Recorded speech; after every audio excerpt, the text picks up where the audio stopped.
దాన్ని చంపించినందుకు నా చేతిలో కాంట్రాక్ట్ ఎట్టామన్నారుగా అందుకు వచ్చినాను బాబు. ఏంటి బాబు సచిందని ఫోటో ఇచ్చినారు? అచ్చా పేపర్లో అచ్చేయించాలా? అబ్బా అచ్చేయాల్సింది దాని ఫోటో కాదురా, మీ ఫోటో. చంపేశామని చెప్పి నాతోనే అబద్ధాలాడతారా? అది ఆ వేణుగాడి దగ్గర ఉన్నంత వరకు మీరేమి చేయలేరు. అది ఇక్కడికొచ్చి వెళ్ళిందన్న విషయం అరుణ్కి తెలిస్తే వాడు మళ్ళీ పారిపోవడానికి ఖచ్చితంగా ట్రై చేస్తాడు. ఇంకో ఛాన్స్ ఇవ్వండి సార్, దాన్ని నేను లేపేస్తాను. అది మీ వల్ల కాదు. సింహాచల నాయుడు, ఇప్పుడు దుర్గా ఎక్కడుంటాడు?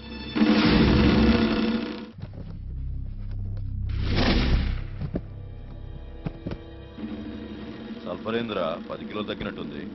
ఎండ కదన్నా, 7కి ఎవాపరేట్ అయిపోయి ఉంటది. నా కాడి చేరినప్పుడు నీ బరువు ఎంతరా? 60 కేజీలన్నా. ఇప్పుడు 70. 10 కిలోలట్ట పెరిగావురా.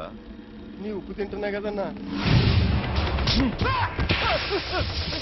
నా ఉప్పే కాదురా, టేకు షుగరు ఆఖరికి సల్ఫర్ కూడా తిన్నావు. రేయ్ అన్నా అన్నా నన్ను వదిలే అన్నా, ఇంకెప్పుడు ఎట్టు చేయనన్నా.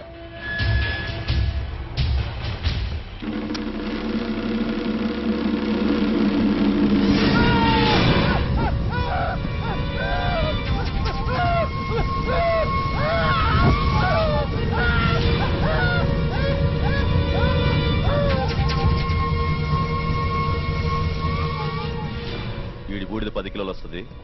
అది తీసుకెళ్లి సల్ఫర్లో కలపండి, మన లెక్క లెవెల్ అయిపోద్ది. అట్టగాను.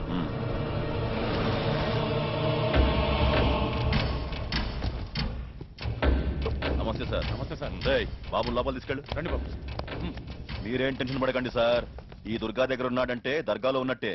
బాబు నేను చూసుకుంటాను. నువ్వు చూడాల్సింది బాబునే కాదు, దాని సంగతి కూడా. నేను 4 రోజులు ఊర్లో ఉండను, మలేషియాకి వెళ్తున్నాను. నీ మనుషుల్ని ఓ 20 మందిని పంపించు. ఒక ఆడదాన్ని చంపడానికి 20 మంది ఎందుకు సార్? ఆ ఆడదాని వెనుక ఒక మగాడున్నాడు. జగమంత కుటుంబం నాది, ఏకాకి జీవితం నాది. జగమంత కుటుంబం